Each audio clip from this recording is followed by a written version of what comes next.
नमस्कार प्यारे बच्चों, मैं नारायण विष्णु आज आपके लिए नया टॉपिक लेकर आया हूँ। देखिए, कल तक मैंने आपको वर्ब के उन बेसिक स्टेप को समझा दिया था और मैंने आपको बताया था कि वर्ब कौन कौन से होते हैं और किन किन वर्बों को हमको कैसे तैयार करना है। बेसिक वर्ब क्या होता है ये मैंने आपको समझा दिया था। अब आइए, हमको सीखना है कि जो वर्ब हमारा होता है हम कैसे सिंपल वर्ब का यूज करके हिंदी के वाक्यों को हम इंग्लिश में कन्वर्ट करेंगे और जो वर्ब अभी तक मैं हिंदी में आपको लिखाते चला आया हूँ उन वर्बों को कैसे आपको इंग्लिश में लिखना है बिना टेंस के, बिना नियम के। तो देर न करते हुए बेटा स्टार्ट कर लीजिए और कॉपी पेन सब निकाल के बैठ जाइए। आपको टाइम जरूर लगेगा लेकिन हाँ, सब कुछ समझ में आएगा बेटा, कोई भी डाउट आपके मन में नहीं रहेगा। और मैं वादा करता हूँ आपसे कि आपका हिंदी का प्रत्येक वाक्य आप इंग्लिश में कन्वर्ट कर ले जाएंगे और इंग्लिश का प्रत्येक वाक्य आप जब पढ़ेंगे तो उसको आप हिंदी में समझते हुए उसको आप पढ़ेंगे। आइए, तो देर ना करते हुए मैंने आपको थोड़ा सा मैं रिवाइज करने वाला हूँ। देखिए, वर्ब दो प्रकार का मैंने आपको बताया। पहला बताया टू बी, और इसी टू बी को हम मेन वर्ब हेल्पिंग वर्ब भी कहते हैं। और दूसरा वर्ब हमने आपको बताया टू डू, इसी टू डू को हम मेन वर्ब भी कहते हैं। और टू बी क्रिया को मैंने दो भागों में आपको बताया कि जो टू बी वाली क्रिया होती है वो कंटिन्यू वर्ब होता है और परफेक्ट होता है। कंटिन्यू में आपको मैंने बताया कि is am are, was were, been, being और बी, ये पांच रूप हमारे होते हैं कंटिन्यू वर्ब के।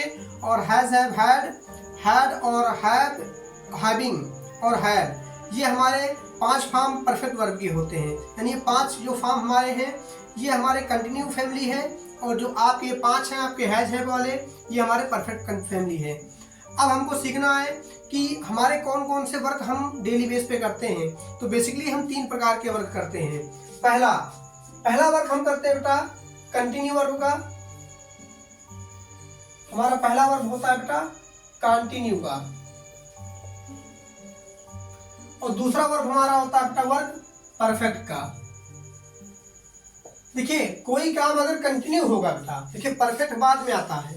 अगर कोई काम कंटिन्यू होता है उसी को हम परफेक्ट करते हैं बेटा। ध्यान रखिएगा, इसी से हमारा टेंस बन जाता है। तीन टेंस हमारा कंटिन्यू से बन जाएगा, तीन बनेगा परफेक्ट से। और परफेक्ट और कंटिन्यूअस को अगर हम ऐड कर देते हैं तो तीन टेंस इससे बन जाता है। कैसे बनता है आपको दिखाता हूं।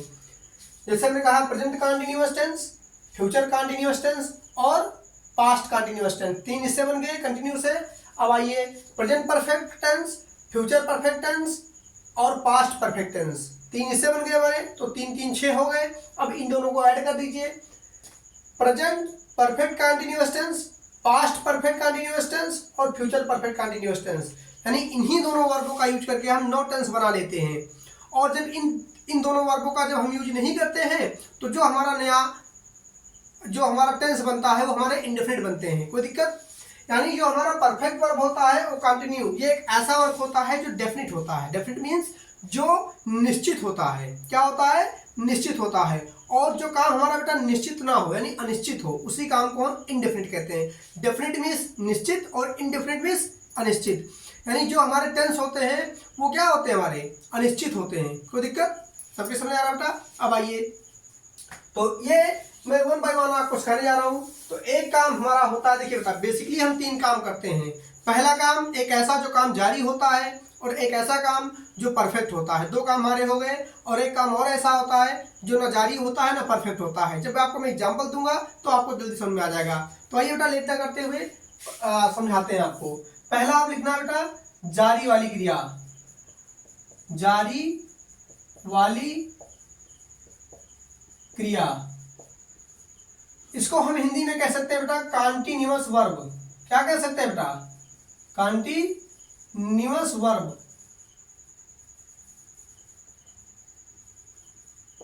कोई दिक्कत? अब देखिए बेटा, अगर कोई काम हमारा कंटिन्यू है तो ये या तो वो हा के साथ जारी होगा, या तो वो था के साथ जारी होगा, और या तो वो गा के साथ जारी होगा। अब हा का मतलब क्या है बेटा? ध्यान समझिए। हा का मतलब होता है बेटा प्रेजेंट,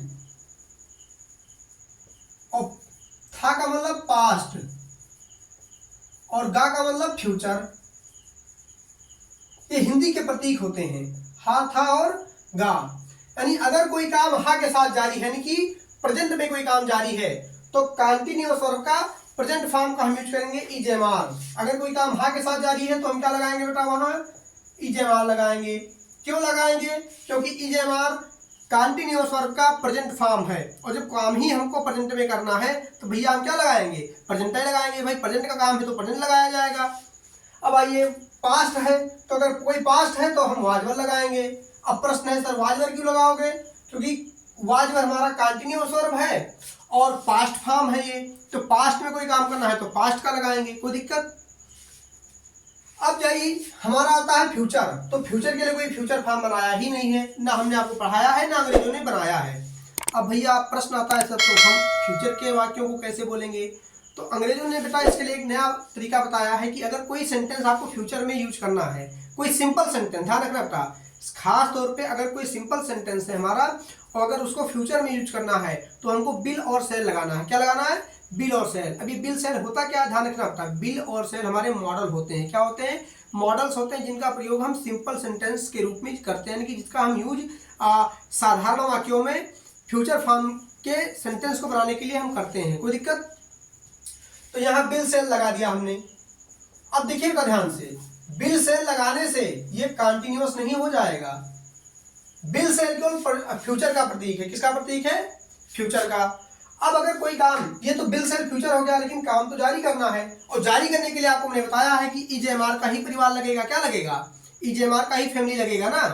तो ये आप बताइए कि अगर हम फ्यूचर फॉर्म में ईजेएमआर लगाएंगे तो अब प्रश्न है सर कौन सा फॉर्म आप लगाएंगे, तो देखिए बिल सेल के बाद वर्ब की हमेशा बेस फॉर्म आती है। क्या आती है, बेस फॉर्म। तो बिल सेल के बाद हम ईजेएमआर का बेस फॉर्म लगाएंगे। तो आप लोग बच्चों बताओ बेटा कि ईजेएमआर का बेस फॉर्म क्या होता है, बोलिए क्या होता है बेटा, क्या होता है, हाँ ईजेएमआर का बेस फॉर्म क्या होता है, हाँ यस वेरी गुड, बी होता है बेटा, ध्यान रखिएगा। इसीलिए फ्यूचर कंटिन्यूअस में हम सेल बी और बिल बी लगाते हैं। बिल बी सेल बी नियम में तो पढ़ा रखा था, लेकिन क्यों लगता है ये नहीं पता था किसी को। ठीक है, तो आइए बेटा हमने बिल भी लगाया और सेल भी लगाया, कोई दिक्कत, सबके समझ आ रहा है बेटा, टॉपिक क्लियर है आपका। अब आइए, अब जो काम हमारा जारी होगा यानी हमारे एक्शन हो गए, मेन वर्ब होगा, उसका बेटा आईएनजी फॉर्म आएगा। क्या आएगा बेटा, आईएनजी फॉर्म आएगा, यानी कि उसे हम कहते हैं बेटा प्रेजेंट पार्टिसिपल। क्या कहते हैं बेटा, प्रेजेंट पार्टिसिपल, क्योंकि कोई काम तभी जारी होगा बेटा जब उसके साथ प्रेजेंट पार्टिसिपल लगेगा। जैसे मैं एग्जांपल आपको देने जा रहा हूं, यहाँ एग्जांपल आप समझिएगा, ठीक है, एग्जांपल आपको समझना है बेटा, एग्जांपल से समझते हैं बेटा। गांव में जाकर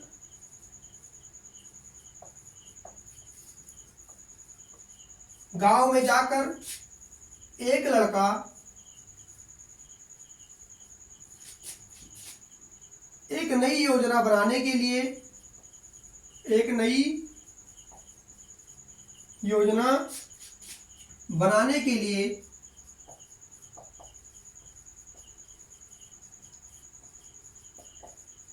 सोच रहा था, एक नई योजना बनाने के लिए सोच रहा था। सब दिखाई दे रहा है बेटा, गांव से लेकर के वहां पूरा दिखाई दे रहा है ना।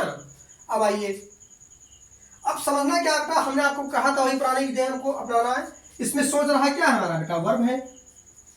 हिंदी का आखिरी शब्द क्या होता है बेटा, वर्ब। हमने आपसे कहा था कि जब आप हिंदी के वाक्यों को हम बोलेंगे तो पहले आखिरी को देखना है, तो आखिरी में सोच रहा वर्ब है ना। अब वर्ब के ठीक पहले कौन सी बात लिखी बेटा, तो बनाने के लिए, यानी इन्फिनेटिव फ्रेज लिखा हुआ है। क्या लिखा है बेटा, हमारा इन्फिनेटिव फ्रेज लिखा हुआ है। अब ये वर्ब के बाद जाएगा और वर्ब यहां आ जाएगा, कोई दिक्कत। अब बनाने का काम कौन कर रहा है बेटा, ध्यान दीजिएगा, सॉरी सोचने का काम कौन कर रहा है, तो सोचने का काम कौन कर रहा है बेटा, एक लड़का, ये सब्जेक्ट हो गया, ये वर्ब के बाद जाएगा नहीं। अब आइए, तो अब हमने आपसे कहा था कि जो बात जहां सोचेंगे उसको वहीं बोल देंगे, बस वर्ब के पहले वाली बात वर्ब के बाद बोलेंगे और वर्ब को यहाँ हिंदी में बोलेंगे। लेकिन आज से हमको हिंदी में ना बोल करके वर्ब को इंग्लिश में बोलना है। और आगे मैंने आपको बताया था कि अगर वर्ब के पहले सब्जेक्ट है तो ये वर्ब के बाद नहीं जाएगा, तो वर्ब के पहले सब्जेक्ट है ही नहीं तो ये जो बात है वर्ब के बाद जाएगी, कोई दिक्कत। अब आइए, तो जो बात जहां सोचेंगे, तो पहले क्या सोच रहे हैं बेटा, गांव में जाकर, तो देखिए बेटा ये कौन सी बात है, जीरन फ्रेज है। क्या हमारा जीरन फ्रेज, तो पहले जाकर के इंग्लिश आएगी बेटा, जाने का होता है गो, तो क्या लग जाएगा आईएनजी, तो बनेगा गोइंग। अब इसका फ्रेज आएगा गांव में, तो फ्रेज हमारा क्लेड है, तो क्लेड में पहले प्रीपोजिशन आता है, यानी कि पहले में की इंग्लिश आएगी, तो में का होगा इन, और फिर गांव का द विलेज। क्लियर है बेटा सबको कैसे करना है, कोई दिक्कत तो नहीं। और मैंने आपको बताया था कि जीरंड फ्रेज के बाद कामा जरूर लगा देना बेटा। अगर ये सेंटेंस के बीच में आ रहा है तो पहले कामा बाद में कामा, अगर सेंटेंस की शुरुआत में आ रहा है तो जीरंड के बाद कामा, कोई दिक्कत। अब एक लड़का, तो एक लड़का का हो जाएगा ए बॉय। अब देखिए बेटा ये वाली बात वर्ग के बाद जाएगी, वर्ग यहाँ आएगा, तो वर्ग क्या है, सोच रहा। अब वर्ग को अभी तक तो आप हिंदी में लिखते थे, अब लिखना है आपको इंग्लिश में। अब आप बताइए, सोच रहा काम जारी लग रहा है या काम खत्म लग रहा है। अब आपको यहाँ पहचान करना है केवल बेटा, बोलने पर आपको अंदर से आपकी क्या फीलिंग आ रही है। सोच रहा, आप इसको बोलिए क्या लग रहा है, ये काम जारी है या काम खत्म, क्या लग रहा है, काम जारी लग रहा है ना, क्या लग रहा है, काम जारी लग रहा है, क्या लग रहा है, यस काम जारी लग रहा है। भाई आप इसे बोलिए सोच रहा, तो आपको ये लग रहा होगा कि ये काम जारी है हमारा, क्या है काम जारी। सबके समझ आ रहा है, सबसे इंपॉर्टेंट चीज यही है हमारा, सोच रहा। बार बार बोलो, 100 बार बोलो, सोच रहा। आपके अंदर से जो फीलिंग आएगी बेटा वही है ये। अब आपके अंदर से क्या फीलिंग आ रही है, ये काम जारी है या काम खत्म, ये सोचने का काम क्या लग रहा है, जारी है या खत्म, जारी लग रहा है ना। अब आप बताओ किसके साथ जारी है। अब यहाँ 3 बातें हैं, हा के साथ जारी दिखाई दे रहा है, था के साथ या गा के साथ। तो यहाँ पे क्या लगा है, था लगा है, क्या लगा है, था किसका प्रतीक है, पास्ट का। तो काम अगर था के साथ जारी है तो क्या लगाएंगे हम, वाजवर, क्या लगाएंगे, वाजवर। अगर कोई काम था के साथ जारी है तो क्या लगाएंगे, वाजवर, कोई दिक्कत। तो यहाँ अब प्रश्न है सर वाज आएगा कि वर आएगा, तो इसका निर्णय सब्जेक्ट कर ही देगा। अगर सब्जेक्ट सिंगुलर है तो वाज आएगा, अगर सब्जेक्ट प्लूरल है तो वर आएगा। अब क्या लग रहा है, लड़का एक है या ज्यादा, एक है ना, तो क्या लगाएंगे हम, वाज लगाएंगे, कोई दिक्कत। तो ए बॉय वाज, अब वाज तो लग गया, अब आईएनजी फॉर्म आएगा। अब प्रश्न है सर आईएनजी फॉर्म इसका आएगा, जो काम जारी दिखाई दे रहा था इसी का आईएनजी फॉर्म आएगा। तो सोचना, सोचने की इंग्लिश होती है थिंक, THINK, और इसमें क्या लग जाएगा, ING, तो क्या होगा, थिंकिंग। तो ए बॉय वाज थिंकिंग, कोई दिक्कत। तो कैसे आपका बना बेटा, going in the village, a boy was thinking. अब कौन सी बात छूट गई, इन्फिनेटिव फ्रेज छूट गया, क्या छूट गया, इन्फिनेटिव फ्रेज छूट गया।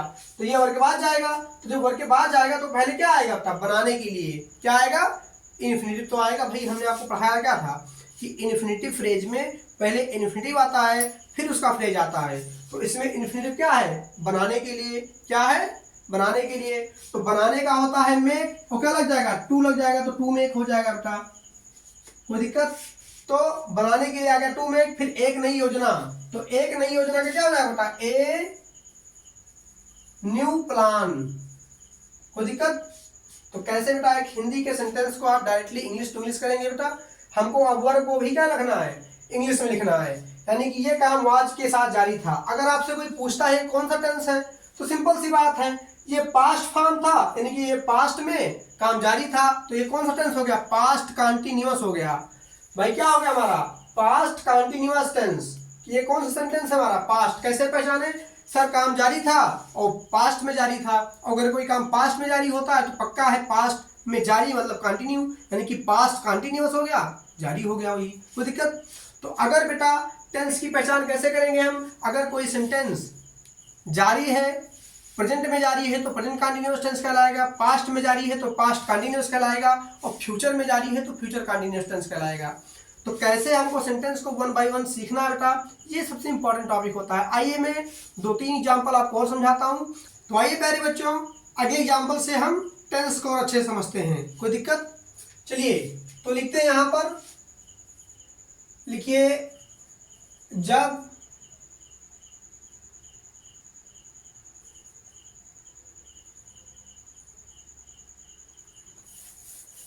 कर रहा हूँ,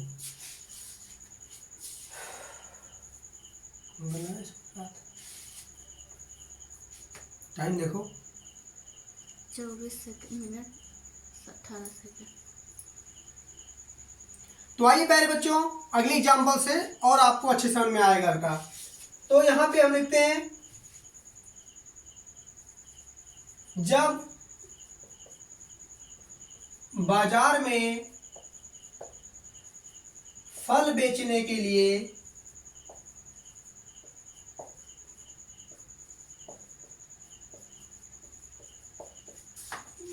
जब बाजार में फल बेचने के लिए वो लड़का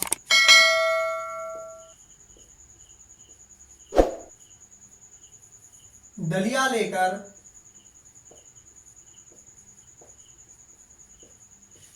सड़क पर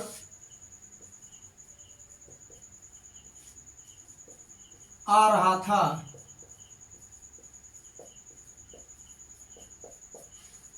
कोई दिक्कत? सब दिखाई दे रहा है बेटा? अब आइए, तो हमारा सेंटेंस क्या हुआ? जब बाजार में फल बेचने के लिए वो लड़का डलिया लेकर सड़क पर आ रहा था। इतना बड़ा सेंटेंस है बेटा। हमको फोकस कहाँ करना है बेटा? हमारा फोकस केवल केवल वर्ब पर होगा, हमको कहीं और फोकस नहीं करना है। सारे वाक्य आसान होंगे, केवल फोकस आपको वर्ब पे करना है। कोई दिक्कत? आइए, तो सड़क पर आ रहा था। अब यहाँ पे ध्यान रखिएगा बेटा, सड़क पर आ रहा था, तो इसमें वर्ब क्या है बेटा? आ रहा। क्या है वर्ब? आ रहा। हम थोड़ी देर के लिए यहाँ था हटा करके क्या लिख देते हैं? हा लिखा देते हैं, हा, है ना? आ रहा है, क्या लिख देते हैं बेटा? आ रहा है, हमने लिख दिया। तो वर्ब क्या था बेटा हमारा? आ रहा। कोई दिक्कत? और वर्ब के ठीक पहले 7 बातों में जो मैंने आपको पढ़ाया था, 7 फ्रेज मैंने आपको पढ़ाए थे, तो 7 फ्रेज में कौन सा फ्रेज आ रहा है बेटा? तो सड़क पर क्या आ रहा है हमारा? सड़क पर प्रीपोजिशनल फ्रेज आ रहा है, जिसे आप क्लेड कहते हो। कॉम्प्लीमेंट आ रहा है, क्या आ रहा है हमारा? प्रीपोजिशनल फ्रेज आ रहा है बेटा। हमने आपको पढ़ाया था प्रीपोजिशनल क्या होता है बेटा? ऐसा फ्रेज जिसमें प्रीपोजिशन लगा हो। तो 7 बातों में कौन सा आ रहा है बेटा? प्रीपोजिशनल फ्रेज आ रहा है बेटा, यानी इसे हम क्लेड कह सकते हैं। क्या कह सकते हैं शॉर्ट फॉर्म में? क्लेड। तो यही वर्ब के बाद जाएगा और वर्ब यहाँ आएगा, और बाकी जो बात जहां लिखी उसी को वहीं बोलेंगे। अब आने का काम कौन कर रहा है बेटा? सब्जेक्ट हो गया वो लड़का, ये तो और के बाद जाएगा ही नहीं। अब आइए बेटा, तो हमने आपसे कहा था जो बात जहां सोचेंगे उसको वहीं बोलेंगे। तो पहले क्या है? जब। तो जब की इंग्लिश क्या होगी बेटा? व्हेन। अब आइए देखिए, व्हेन के बाद कौन सी बात आपको दिखाई दे रही? बाजार में फल बेचने के लिए इन्फिनिटिव फ्रेज। क्या दिखाई दे रहा है?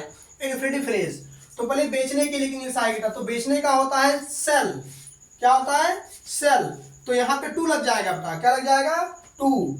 तो टू सेल। अब यहां ध्यान से देखिए बेटा, तो बाजार में ये क्लेड है और फल हमारा बेयर हो गया, तो पहले बेयर आएगा बेटा। तो बेयर क्या है हमारा? फल, द फ्रूट्स। और बाजार में क्लेड आएगा इन द मार्केट। कोई दिक्कत? अब अगला क्या है बेटा? वो लड़का। तो इंग्लिश क्या होगी? That boy. दिखाई दे रहा है ना? कोई दिक्कत? दिखाई दे रहा है ना? तो दैट बॉय। अब आइए बेटा, डलिया लेकर, ये भी क्या है? जीरन फ्रेज है। तो यहां देखिए जीरन फ्रेज बीच में आ रहा है बेटा। क्या आ रहा है? बीच में। तो पहले कामा लगाएंगे हम, और डलिया लेकर, तो पहले किसकी इंग्लिश आएगी बेटा? डलिया की लेकर की, तो लेकर की आएगी बेटा। तो लेने का होता है टेक, टेकिंग हो जाएगा। अब डलिया का आएगा the basket, taking the basket. अब देखिए बेटा, यहां हमारा खत्म हो रहा है, तो यहां क्या लगाएंगे हम? कामा लगा देंगे। क्या लगा देंगे? कामा। बास्केट की स्पेलिंग में थोड़ा सही कर दे रहा हूं, BASKET, बास्केट, फिर कामा। हमने आपसे कहा था कि अगर जीरन फ्रेज बीच में आ रहा है तो पहले कामा बाद में कामा। क्यों लगाएंगे? आगे आता जाएगा, हम समझेंगे, पहले आपको ये सीखना है बेटा। ठीक है? अब आइए बेटा, तो वर्ब क्या है हमारा? अब यहाँ आ गया है सड़क पर। अब देखिए, सड़क पर वर्ब के पहले वाली बात थी, तो ये वर्ब के बाद जाएगा, तो वर्ब पहले आएगा। तो वर्ब क्या है हमारा? आ रहा। अब आप इसको भी बोलो, जिससे आपने सोच रहा को बोला था। तब आ रहा क्या लग रहा है? काम जारी है या काम खत्म? क्या लग रहा है? काम जारी लग रहा है ना? आ रहा आप बोलेंगे तो क्या लग रहा है? काम जारी लग रहा है। तो ये हमारा काम जारी है बेटा। अब किसके साथ जारी है? हा के साथ जारी है। तो अगर कोई काम हा के साथ जारी है, तो मैंने आपको पढ़ाया है बेटा, अभी मैंने बताया कि इजमार के साथ इजमार लगाएंगे। अब प्रश्न है सर इज लगाएंगे कि एम लगाएंगे? तो सब्जेक्ट बताएगा। सब्जेक्ट है दैट बॉय, वो लड़का, यानी एक है हमारा। तो यहाँ क्या आएगा बेटा? इज। क्या लगेगा? इज। अब कौन सा काम जारी है? आने का। तो आने का क्या हो जाएगा बेटा? कमिंग, आईएनजी फॉर्म आएगा। तो आ रहा की इंग्लिश क्या हो गई, इज कमिंग। अब सड़क पर, वर्ब के बाद जाएगा क्लैड है, तो पहले सड़क की इंग्लिश की पहले पर की इंग्लिश, पर की इंग्लिश आई बेटा। तो पर का क्या होगा, ऑन।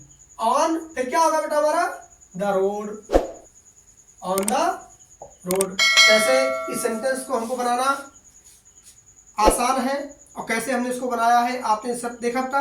अब सिंपल सी बात है कि हम फोकस हमारा कहाँ है, कैसे करना है, ये बहुत इंपॉर्टेंट चीज होती है। आइए एक एग्जांपल और आपको देता हूं, लिखिए, लेकिन उस मैदान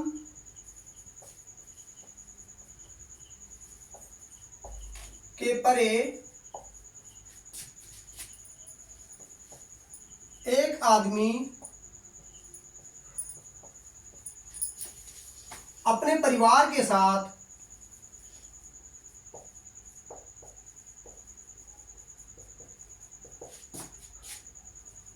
रह रहा होगा। दिखाई दे रहा ना सबको, कोई दिक्कत, दिखाई दे रहा ना। अब इसमें वर्ब क्या है बेटा, तो रह रहा, यहाँ सॉरी बेटा यहाँ थोड़ा गड़बड़ हो गया है, अपने परिवार के साथ लिखना है बेटा, अपने परिवार के साथ रह रहा होगा। दिखाई दे रहा है ना, कोई दिक्कत तो नहीं है। अब आइए, तो यहां वर्ब क्या बेटा, रह रहा होगा, रह रहा, यही तो वर्ब है हमारा बेटा। अब रह रहा क्या लग रहा है आपको, काम जारी लग रहा है कि काम खत्म, रह रहा जारी लग रहा है ना, कोई दिक्कत। तो ये हमारा वर्ब हो गया बेटा। अब वर्ब के पहले कौन सी बात लिखी है बेटा, तो अपने परिवार के साथ, यही तो लिखा है भाई। वर्ब के ठीक पहले क्या लिखा है, अपने परिवार के साथ। तो ये कौन सी बात है बेटा, प्रीपोजिशनल फ्रेज, जिसे आप क्लेड कहते हो। क्या कहते हो, क्लेड। तो यही है ना। अब यही तो वर्ब के बाद जाएगा यहाँ, और वर्ब कहाँ जाएगा, यहाँ जाएगा, कोई दिक्कत। अब रहने का काम कौन कर रहा है, एक आदमी, सब्जेक्ट हो गया, ये वर्ब के बाद जाएगा ही नहीं। अब बनाइए बेटा, तो लेकिन पहले क्या आ रहा है, लेकिन इंग्लिश क्या होगी बेटा, बट। अब उस मैदान के परे, ध्यान रखिएगा बेटा, ये हमारा क्लेड है, तो पहले के परे की इंग्लिश आएगी बेटा, तो के परे का होता है बियॉन्ड, BEYOND, बियॉन्ड, उस मैदान, that field. But beyond that field, एक आदमी का हो जाएगा बेटा, ए मैन। क्या हो जाएगा, ए मैन। अब ये वाली बात के बाद जाएगी, वर्ब यहां आएगा, तो काम जारी है, और किसके साथ जारी है, गा के साथ जारी है। अब अगर कोई काम गा के साथ जारी होता है तो क्या लगेगा वहां, विल बी या शैल बी। अब प्रश्न हम विल लगाएं, विल बी लगाएं या शैल बी लगाएं, तो आप चाहे जो लगाओ बेटा, गलत नहीं होता है। जो लोग ये पढ़े हैं कि आई बी के साथ शैल लगता है, बाकी के साथ विल लगता है, वो बिल्कुल गलत पढ़े बेटा। हम आई बी के साथ भी विल लगा सकते हैं और बाकी के साथ सेल का भी प्रयोग कर सकते हैं। अब प्रश्न है थोड़ा सा अंतर होता है, वो अंतर क्या होता है, तो जब आपको मैं बिल सेल पढ़ाऊंगा तो वहां बता दूंगा कि बिल लगाने पे और सेल लगाने पे, जहां पे हमको मान लीजिए आई और बी के साथ अगर हम बिल लगाते हैं तो क्या अंतर होगा, और बाकी के साथ अगर हम सेल लगाते हैं तो क्या अंतर होगा। थोड़ा सा अंतर केवल होता है अर्थ में, सेंस में अंतर आता है। तो आप चाहे जो लगा दो, तो मैं यहाँ बिल बी लगा देता हूँ। क्या लगा देता हूँ, बिल बी, ठीक है। अब काम कौन सा जारी था बेटा, रह रहा, रहने का काम जारी है, तो रहने का होता है लिव, और क्या हो जाएगा यहाँ, लिविंग हो जाएगा, यानी कि रह रहा होगा कि इंग्लिश क्या होगी, विल बी लिविंग। अब क्या छूट गया, क्लैड, ये और के बाद जाएगा, तो पहले क्या आएगा बेटा, अपने परिवार के साथ, यही तो छूट गया। तो पहले अपने परिवार में, पहले के साथ की इंग्लिश की, पहले अपने परिवार की, तो के साथ का आएगा, तो के साथ का क्या हो जाएगा, बीत हो जाएगा। अब अपने, अब अपना शब्द किसके लिए आ रहा बेटा, एक आदमी, तो यहाँ एक आदमी जो है हमारा मेल है, तो यहाँ अपने इंग्लिश हिज हो जाएगी, तो विथ हिज, और परिवार का हो जाएगा फैमिली, विथ हिज फैमिली। तो कैसे बेटा आगे सेंटेंसेस को हमको करना है, ये सबको क्लियर है बेटा, कोई दिक्कत। ऐसे वन बाय वन हमको सारे सेंटेंस बेटा बनाने हैं, तो इसी को लेक्चर को हम आगे बढ़ाएंगे आपको परफेक्ट वाला। तो कैसे परफेक्ट टेंस, सॉरी कैसे हमको कंटिन्यूअस टेंस की जानकारी हुई बेटा। हमने तीनों वाक्य आपको समझाया, एक प्रेजेंट का समझाया, एक पास्ट का और एक फ्यूचर का समझाया। तो इन्हीं को हमको आगे बढ़ाना है बेटा। और लेक्चर को आप समझते जाइए, पूरा लेक्चर आपको समझ में आएगा बेटा। वीडियो के लास्ट तक आपको जरूर देखना है कि वीडियो के लास्ट में आपको मिलने वाला है कुछ खास, और वो ये है कि आपको वीडियो के लास्ट में मैं आपको कुछ दूंगा जिसको आपको लास्ट तक देखिएगा। और वो क्या है, आपका होमवर्क है। होमवर्क का मतलब आपका प्रैक्टिस सेट आपको मिलेगा, ठीक है। तो लास्ट में आपको प्रैक्टिस सेट आपको स्क्रीन पे दिखाई देगा, उस प्रैक्टिस सेट को आप नोट कर लेंगे बेटा। मिलते हैं अगले लेक्चर में, तब तक के लिए good day, have a nice day. और हाँ, इस चैनल को अगर आपने अभी तक सब्सक्राइब ना किया हो जरूर कर लें बेटा, लाइक भी कर दें और शेयर करते रहें ताकि नए बच्चों को नई जानकारी होती रहे। Good day, have a nice day.